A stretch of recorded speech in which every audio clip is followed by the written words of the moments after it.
A massive 7.1 magnitude earthquake has just now struck Sumatra, Indonesia. You can see the red dot there. That is the earthquake that has taken place in the past hour. 6 people have reported feeling it to USGS. I would imagine that thousands will report feeling it. This comes on the same day that we had the 7.3 off the north of the North Island of New Zealand. Now, we don't have any reports of reported tsunamis, but maybe it's too early.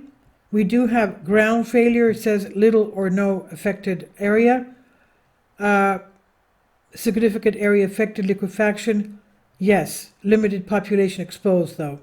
So there is a significant area is affected to liquefaction, they say here. They're still reviewing the origin. The magnitude is 7.1, depth says 15.5 kilometers. And only 6 people have reported feeling it. And what goes there? What happens there? We know that this is on the Ring of Fire. The plate boundary southwest of Sumatra is part of a long tectonic collision zone that extends over 8,000 kilometers from Papua New Guinea in the east to the Himalayas from front in the west. The Sumatra and Dama portion of this collision zone forms a subduction zone megathrust plate boundary, the Sunda-Java Trench, which accommodates convergence between Indo-Australian Sunda plates, and this convergence is responsible for the intense seismicity and volcanism in Sumatra. The Sumatra Fault, a major transform structure that bisects Sumatra, accommodates a northwest increasing lateral component of relative plate motion. And relative plate motion between Indo-Australia and Sunda plates is rapid, decreasing from roughly 63 millimeters a year to 44 millimeters a year north of Andaman Islands, and rotating counterclockwise to the northwest, so that relative motion near Jakarta, Indonesia, is nearly trench normal, but becomes really nearly trench normal near Myanmar.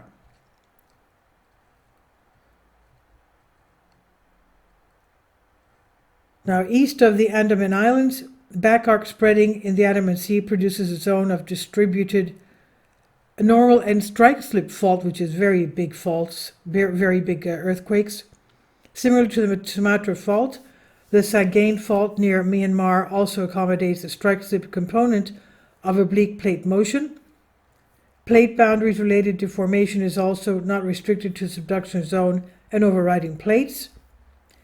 The subduction Indo-Australian plate actually comprises 2 somewhat independent plates, India and Australia, with small amounts of motion relative to one another that are joined along a broad, actively deforming region, producing seismicity up to several hundred kilometers west of the trench.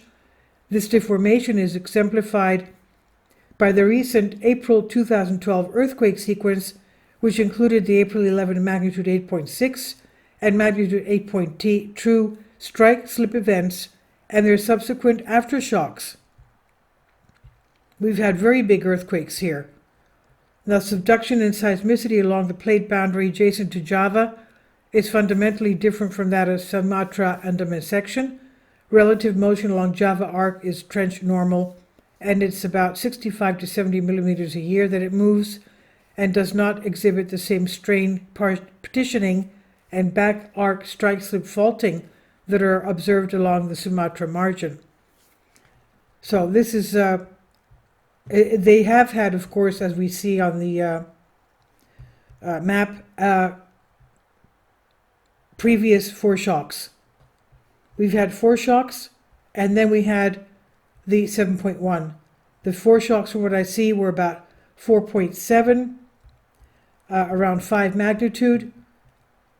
That took place yesterday, 5.7, 4.7, 4.6, 5.8, 5.2, so the 5.8 was closer to the one that we had today. So then that broke up to the 7.1. Hopefully this will be the main shock. We don't know if that's a foreshock. We know that Hooger Beats has also predicted that there would be seismicity along the area of the Ring of Fire, especially around the area of New Zealand. Of course, the New Zealand location of the 7.3 that we had today is thousands of miles. I would venture about 5,000 or 6,000 miles from this Sumatra area. It's on the other side of Australia, towards Malaysia. But we've had 2 huge earthquakes today over 7.1 magnitude. So that's a lot of activity. Please leave your comments and thank you for your support. And this is from Seismo Berkeley and USGS, and I'll leave links for you. Thank you for your support. My Patreon account, the daily posts are 5 videos daily, and they are totally different from what I have on my YouTube channel.